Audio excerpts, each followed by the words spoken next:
And one thing a few people have seen on the initial flights with the Stingray, when they're lifting off the fly, they'll see a little wobble on the model. It wobbles like this, or it wobbles at an angle, or it wobbles forward back. When you control, it may not seem to be going completely square, like they get forward and it kind of goes at an angle. What that usually is one of your controls on one or more of your rotors are slightly binding up under load. This may not show up when the blades are not loaded out, like if you're sitting here checking the control throws.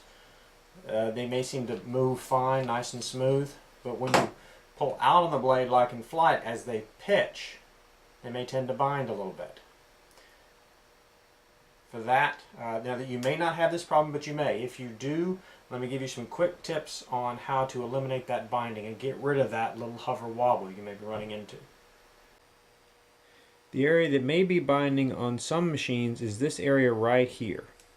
When this screw is tightened all the way down, the internal sleeve may be slightly too short, allowing this to bind up as it's under flying loads. One way to check is pop the link, pull out on the grips and twist. There may be one level of binding. When you push in, there's a different level of binding. If it does bind when you pull out, then one way to fix it, take this screw, turn it all the way down so it's tightened all the way down, then back it off a quarter of a turn.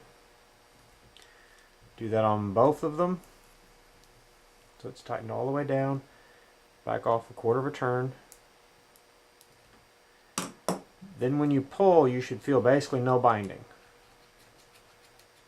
Then you know it's good in flight. Pop your link back on, and you're good.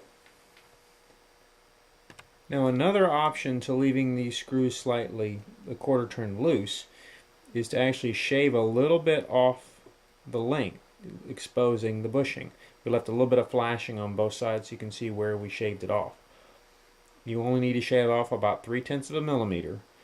Again, you don't need to do it this way. You can leave them just 1/4 turn out, just like you leave the blades slightly loose so they can swing. You leave these slightly loose so they don't bind up. But if you don't like that, you can also shave this link just slightly, about 3/10 of a millimeter on both sides, and then you can tighten these screws all the way down. Now that you've made sure all your grips are loose under load, go out and test it, and we'll expect your wobble to be gone.